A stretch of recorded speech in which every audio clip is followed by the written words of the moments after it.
Let's take a look at this question here, which requires knowledge of mensuration and trigonometry. In this diagram here, as you can see, you have two intersecting circles with region R over here in the middle. One of the circles has center O with radius 5, which means this other side here is 5 also. The other is center P with radius 4. So this is also 4. Okay. I like to write my data on the diagram because it can be useful later, and I advise you to do the same. Angle AOB is 50. You can see it on the diagram. Calculate the area of region R. Over here, pay attention to me, please. To get the area of this region here, you will have to divide it into two parts and get the area of each part, then you add both of them. You will have to get the area of this green part over here, and you will have to get the area of this yellow part over here, and then you will add them. Okay, now let's start with the area of the green part. How can we get the area of the green part here? Now let's take a look at this sector. This idea here is very common, and you have to put it in your mind always. If you have this sector AOB, let's take it here outside and let's see what we will do with it.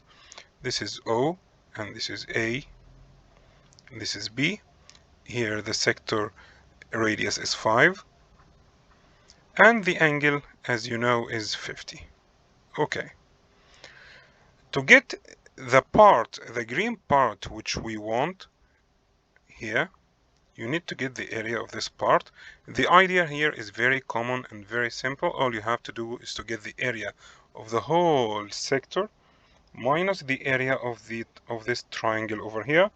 So you will have the area of this shaded part left. Now let's do that together. How can I get the area of the sector? Area of the sector, so it's pi r squared, the same rule of area of circle, pi r squared, which means pi multiply 5 squared, multiply the angle over 360, which is 50 over 360. This is the area of this sector, minus, don't forget that, minus the area of triangle. Okay, the first thing will come to your mind is to get the area of triangle. Mister, it's half times base times height, but we can't do that because we don't have a base and height here. What we have here is an oblique triangle with no right angles. So how can we get the area of triangle with the other rule? What is the other rule? The other rule is what? Half AB sine C. What is A and what is B? AB are the two sides here which are including the angle, which means half multiply 5 multiply 5, half multiply 5, okay, multiply another 5, okay, multiply sine the angle between them. The angle between them is 50, so multiply sine 50, okay. And of course you will have to do all of that on the calculator, and when you do that on the calculator here, the answer is going to be 1.333, and this is the area of the first part which we want. Okay, what do we want now? Okay, mister, we need to get this is the area of the green part here. We need to get the area of that yellow part over here. What will we do to find that? To get the area of that yellow part, okay, mister, we can follow the same way. We have to get the area of the sector minus the area of the triangle.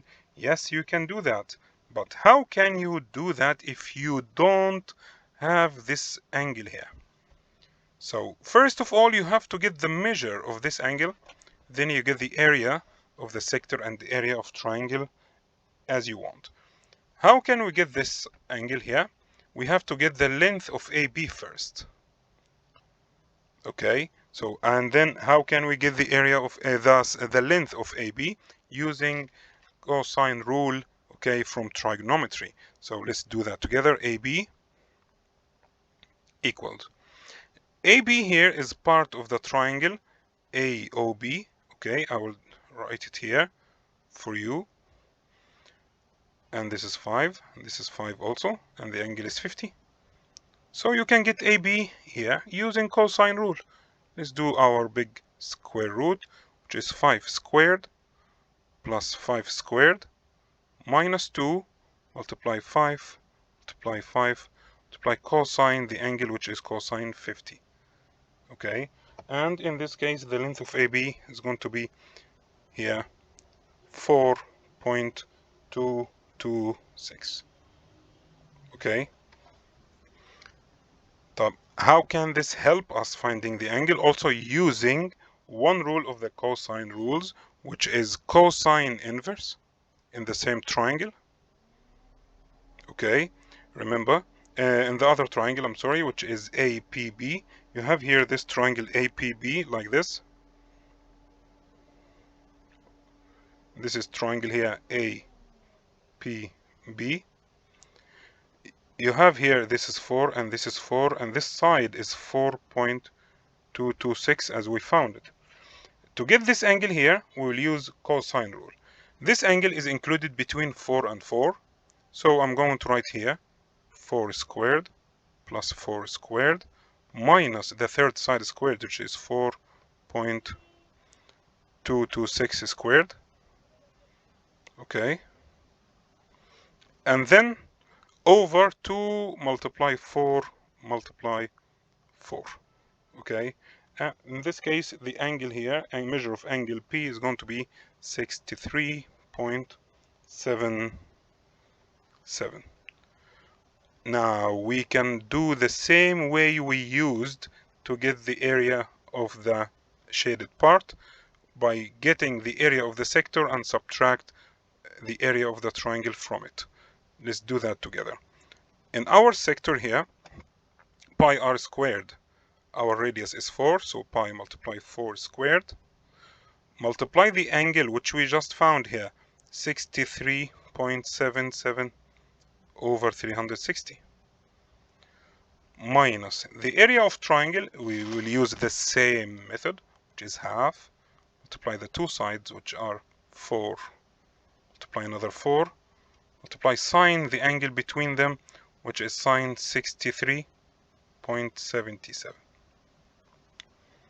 Okay, in this case here, the area of this part is going to be 1.728.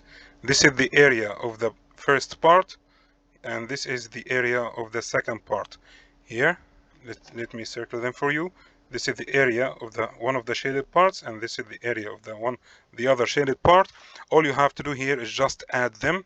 1.333 plus 1.728, and when you do that here, the answer is going to be 3.061, and we need it to 3 significant figures as mentioned. Okay, so it's going to be 3.06, and this is your final answer. And now don't forget to hit the like button and subscribe, and also turn on notification to get all our new videos. Thank you very much and have a nice day.